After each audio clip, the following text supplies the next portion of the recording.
This is Power Play, where I try to beat classic Nintendo games using only the tips and tricks in Nintendo Power. Once I start a game, I have 7 days to beat it. Whether credits roll or time runs out, the results will determine just how useful Nintendo Power actually was.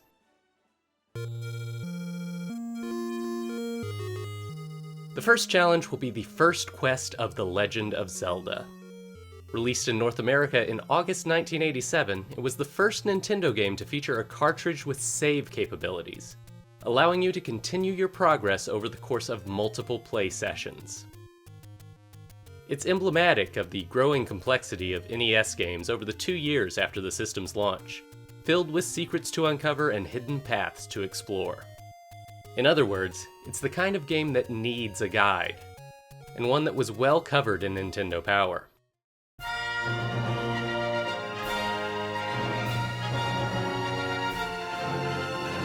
Zelda is the first game featured in the official Nintendo Player's Guide, a 162-page tome that predated Nintendo Power magazine by a year, and which will provide the chronological path through my early challenges.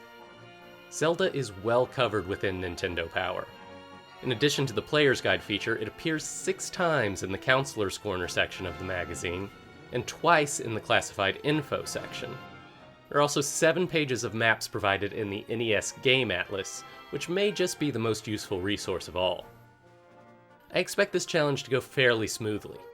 I've played through Zelda before, and although that was years ago, the sheer volume of information here means I probably won't have to muddle through too much on my own.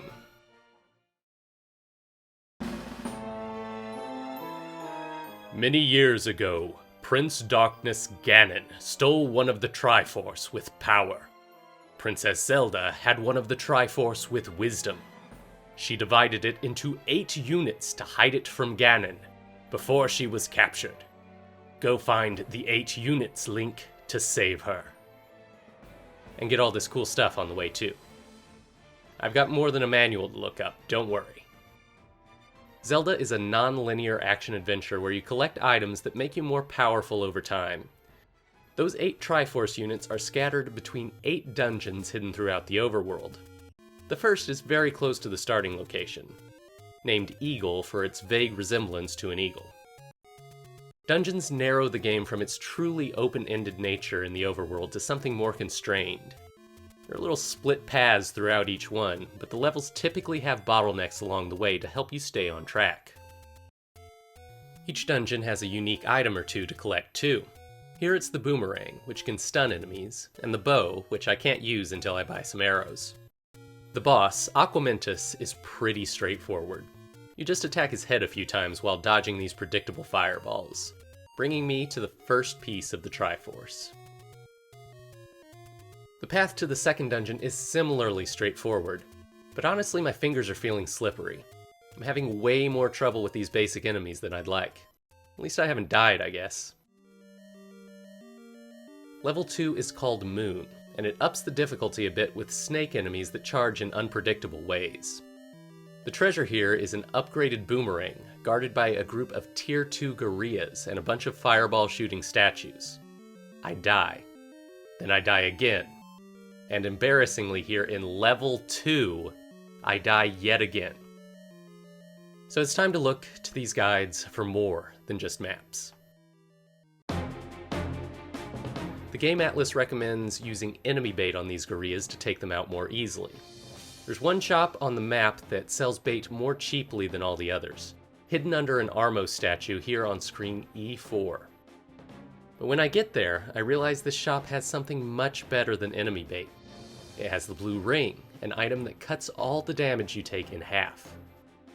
It's expensive at 250 rupees, near the cap of what you can actually carry, but I've got an idea.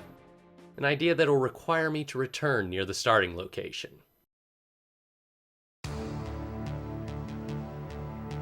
Did you know you don't have to die to save in Zelda?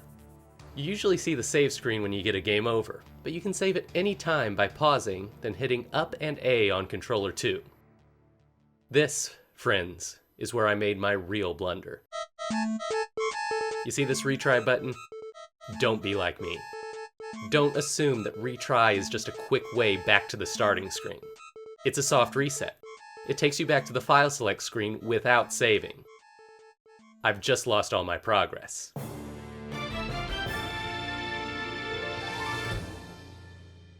It's a minor heartbreak, but at least it's coming 30 minutes into this endeavor rather than at any point later. Fast forward through completing the Eagle dungeon again, never mind that I died once. Now I'm back to trying to get that blue ring. There are various ways to get money. You can grind through killing enemies over and over again, but I've got a time limit. You can seek out hidden characters who will give you cash, and while I have a map to all their locations, that's still pretty tedious. It's time to gamble. How do I rig the money-making game? There are multiple gambling locations throughout the overworld. One of them is one screen away from the starting spot, behind an inconspicuous wall that, well, I guess you could maybe someday uncover if you dropped a bomb on literally every single square in the game. You spend 10 rupees to play, and you might win or lose money as a result. But this close to the starting location, you can just save when you win and retry when you lose, running back to the gambling room in just a few seconds each time. In just a few minutes, I've got all the money I need to buy the blue ring and get way more damage reduction than you're ever supposed to have this early in the game. Back to Moon. I don't bother with the bait this time, and the gorillas don't pose a threat to me this time either. An old man in the dungeon provides one of Zelda's most notoriously cryptic clues. You're supposed to interpret that to mean you need to feed bombs to this dungeon's boss. It has, at the very least, become a long-standing trope in the Zelda series. So thanks, old man. It's time to head to Dungeon 3, Manji, which is definitely a Hindu symbol of good fortune and not a swastika. It's actually backwards from a swastika. It's a very different symbol. Either way, I always remember Manji as the most infuriating part of my original Zelda playthrough, and it's all because of these guys. The Dark Nuts. How do I defeat the Dark Nuts and Wizrobes? I'll deal with some Wizrobes a bit later on, but clearly I'm not the only one with traumatic Dark Nut experience. They can only be hit from the sides, which isn't a problem when you're at full health and can attack from a distance with the beam, but once that option's gone, it becomes much more difficult. Nintendo Power recommends hiding in a doorway and jabbing at them as they pass by. This doesn't actually seem to be possible. You can't attack from inside a doorway. The sword button just doesn't work. I don't know if this is some weird game revision or I'm misunderstanding the instructions, but I'm chalking this up as some straight up bad advice from the experts. Then I get through the Dark Nut rooms without even taking a hit. I guess my old trauma means nothing now. The old man mentions a sword at the top of a waterfall, which is actually a very useful reminder. The boss is in the far right wing of the dungeon. Manhandla is easy to take out with a single well-placed bomb, but it starts moving faster as it takes damage, so the fight can get out of hand fast. There's my second canonical death, but I take it out in round 2. It's time to hunt for upgrades. There's supposed to be a heart container hidden somewhere in here, but I can't find the spot before I run out of bombs. I do get the white sword, though, for a nice boost in damage power. I pick up a bunch more heart containers, a note letting me buy some medicine, the arrows, some medicine, a candle, and a magic shield that lets me block some more powerful projectiles. Then it's off to level 4. Aside from a few dark rooms that you need to light up with the candle, this is quite a bit easier than Manji, though the layout is a little more sprawling. Gleeok might be tough without all this extra health and damage reduction, but you can kind of just stand next to him and stab each head until it's dead without much concern with all these upgrades. Dungeon 4 is down, and my time in this session is almost up. I'm going to spend the last few minutes I have gathering cash and picking up a few extra items. Still can't figure out where to bomb for that one heart container, though. I do quickly want to make sure I know the location of Dungeon 5, though. It's apparently at the top of the Lost Hills. How do I get through the Lost Woods and Lost Hills? This one's pretty straightforward. You're told to walk into the waterfall in Snake. Inside the waterfall cave, you can pay the old woman to tell you to go up, up, up the mountain ahead. If that extremely clear, concise clue isn't enough for you, there's Nintendo Power. The Lost Woods might not actually come up in my playthrough. Now that I have the ladder, I don't need to go through the woods to reach the western side of the map. But there is Dungeon 5. Oh, that's where you put the bomb.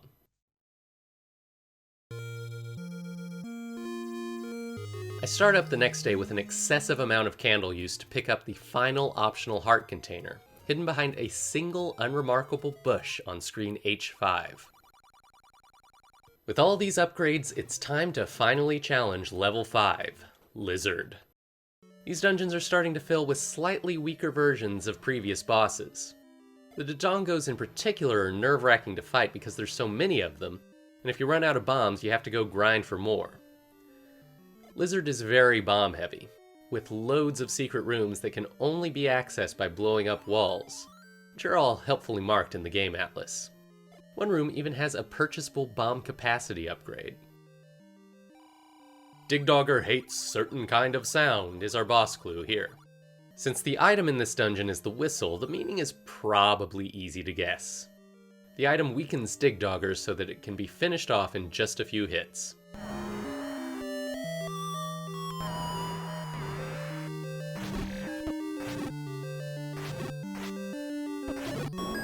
And that's Dungeon 5 down. With all these heart containers, I can now pick up the magic sword for the final damage upgrade. And with every optional upgrade collected, now there's nothing left to do but complete the final few dungeons. Level 6, Dragon, introduces probably the most dangerous normal enemy in the game, the Wizrobe. They pop up in unpredictable patterns, they shoot heavily damaging beams at you, and they're usually paired up with like-likes that'll eat your magic shield if they get near you. Here's where I finally have to use a dose of that potion I picked up earlier.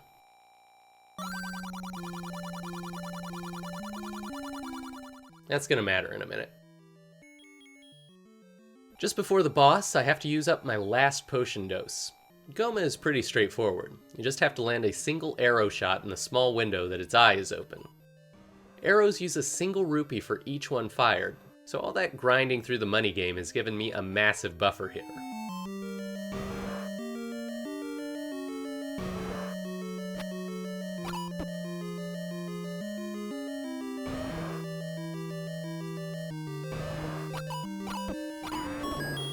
Level 6 is done. After re-upping on medicine, it's time for level 7, which was clearly a point of difficulty for players back in the day. In the first quest of The Legend of Zelda, where is level 7? Where is level 7 in the first quest, and how do I get the Triforce? How do I get through level 7? There's a good reason for Nintendo Power to have answered these questions 3 times. That line about secrets where fairies don't live is supposed to be your clue to this inconspicuous pond, which looks like a fairy fountain where you get your hearts filled. You have to play the whistle here to uncover the entrance to level 7, called Demon. The path through Demon is just as obscure as the path to get inside. It's loaded with rooms you can only access through bombs. You're supposed to understand that this gorilla saying grumble grumble is hungry and wants bait. The old man tells you about a secret in the tip of the nose, which is how you're supposed to figure out that this unmarked room, accessible only through bombs, is how you reach the boss. Then, in this room, you have to lure out monsters by standing near the walls, kill them all, and then push a single unremarkable block to unlock the staircase. Can you beat Zelda with Nintendo Power? I'm not sure you could do it without it. Luckily, this boss is just a repeat of Aquamentus, and an easy finale to an absurdly convoluted dungeon. Level 8 is also hidden in a pretty obtuse location, but at least this one is a fairly conspicuous burnable bush. After the intense combat of Dragon and the ridiculous secrets of Demon, Lion is pretty straightforward, outside of a few paths that you can only access with bombs. Another one that'll be important soon.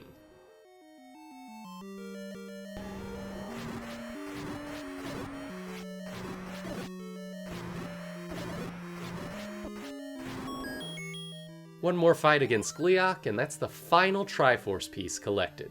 Only the final dungeon remains.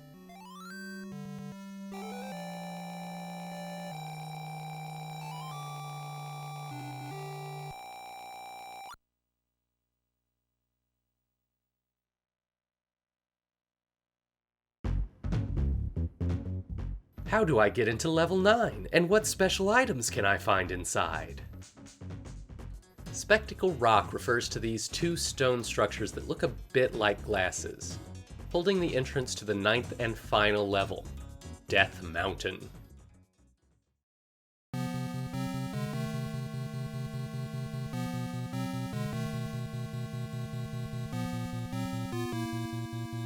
Every previous dungeon has been pretty straightforward and difficult to get lost in. Even level 7, for all its obscure puzzles, has a fairly linear path to the end. That's not the case in Death Mountain. This is a sprawling maze with tons of rooms that you never need to visit, and 6 sets of underground passages that connect disparate parts of the dungeon. You can get lost on the way to Ganon, and both of the dungeon's items are absolutely essential to beating him. There are also piles of these Patra enemies, which are infuriating to deal with. You have to kill each of the miniature flies before you can get at the main creature in the middle. I've got to use a potion dose after fighting just one of them. Luckily, the game atlas lets me chart a direct path to collect the items and reach Ganon. The first item is the red ring, which cuts the damage I take in half again. Where were you in level 7, old man? I get the silver arrows here, the final upgrade, which you have to have in order to beat Ganon. I have to backtrack a bit from here and take another set of stairs to reach the boss. On the way, I have to use my second potion dose. One last Patra guards the way to Ganon's room. I have everything I need to beat him, but I am out of healing items. How do I defeat Ganon?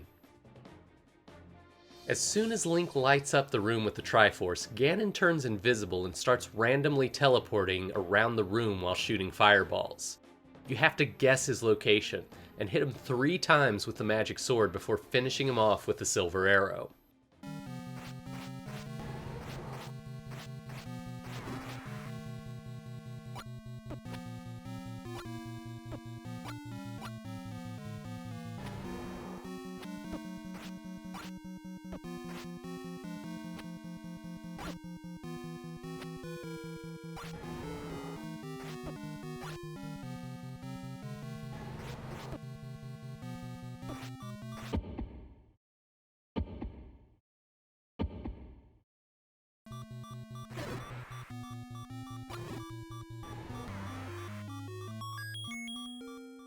With no hearts to spare, I've done it. The next room holds Princess Zelda and the ending of the game.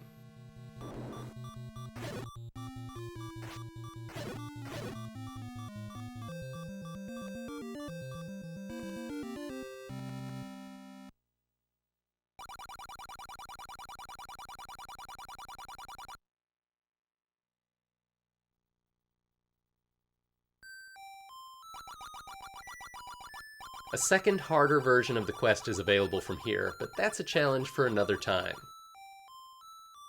I've beaten The Legend of Zelda in just under 4 hours, which is a much speedier clear than I even expected. Next time though, it's going to be a game that I can't brute force my way through with a map pointing me to all the upgrades. Nintendo Power can help with some strategies, but I've got to step up with my own skill. The next challenge is Mike Tyson's Punch-Out! Like, subscribe, and I'll see you then.